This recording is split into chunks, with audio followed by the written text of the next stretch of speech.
Sonam sir के इस 20 दिन के अनशन को बर्बाद किसने किया आप लोग को पता है? दरअसल ये जितने भी पॉलिटिक्स है ना, जितने भी पॉलिटिशियन है, उन्होंने इस बर्बाद को किया। क्योंकि आप लोग इस प्रिया सरोज को देख रहे हैं जो कि मछली शहर की सांसद है। सोचो कि इनको आप किस एंगल से बोल सकते हो कि ये 20 दिन के धरने पे बैठी और 20 दिन तक एक खाना पीना कुछ भी नहीं खाई और देश के युवाओं के लिए लड़ाई ली है।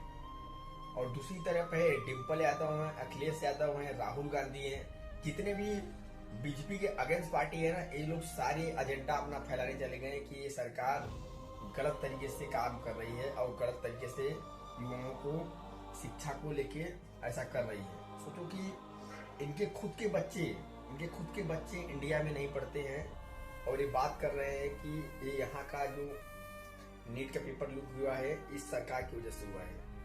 अगर इस मुद्दे पे अगर आप तभी बात करते जब आपके बच्चे इंडिया में पढ़ते होते, बट आपने ऐसा कुछ भी नहीं किया। किसी के बच्चे, किसी भी पॉलिटिक्स के बच्चे ने इंडिया में नहीं पढ़ाई करते हैं। और इस लड़ाई की सबसे बड़ी मुहिम क्या थी पता है आप लोग को? दरअसल इस लड़ाई को लड़ना चाहिए था ना हमारे जितने भी टीचर्स थे, जैसे खान सर हो गए, अलग सर हो गए, जितने भी ना बड़े बड़े टीचर्स हैं, उन लोग को इस धरने पे बैठना चाहिए था, जो कि वो लोग आए तक नहीं इस लड़ाई में। और बात यहाँ तक आ गई है कि इस सरकार की भाई ये जो हमारा धर्मेंद्र प्रधान है उनको तो यहाँ से निकालना ही चाहिए, क्योंकि नीट का पेपर लीक हुआ है। मैं उसके अगेंस्ट नहीं बोल रहा हूँ और ये युवाओं के हक की बात थी, बट इसमें पॉलिटिक्स करने की जरूरत नहीं थी। जिस तरीके से ना ये जितने भी पॉलिटिशियन उसमें अटैच हो गए ना, जिस तरीके से ये पॉलिटिक्स का मुद्दा बना दिया गया, इस लड़ाई को सोनम सर का ना सबसे बड़ा फेलियर कहा जाएगा। क्योंकि सोनम सर ने इसके लिए लड़ाई नहीं लड़ी थी कि ये सरकार अच्छी नहीं है, उनको सिर्फ एक ही मकसद था धर्मेंद्र प्रधान को निकालने का। क्योंकि वो शिक्षा के लिए लड़ रहे थे, ना कि किसी पॉलिटिक्स के लिए कि ये सरकार अच्छी नहीं है।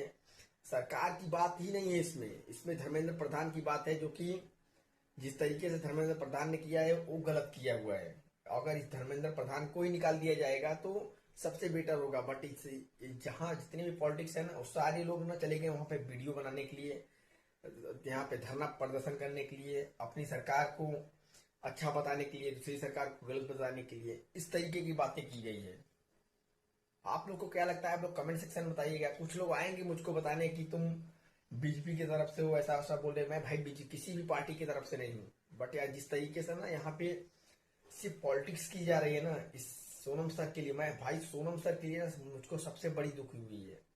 क्योंकि बात सोनम सर की थी, उन्होंने एजुकेशन के लिए बात किया था और यहाँ पे सारे पॉलिटिशियन अपने पॉलिटिक्स के लिए बात करने लगे।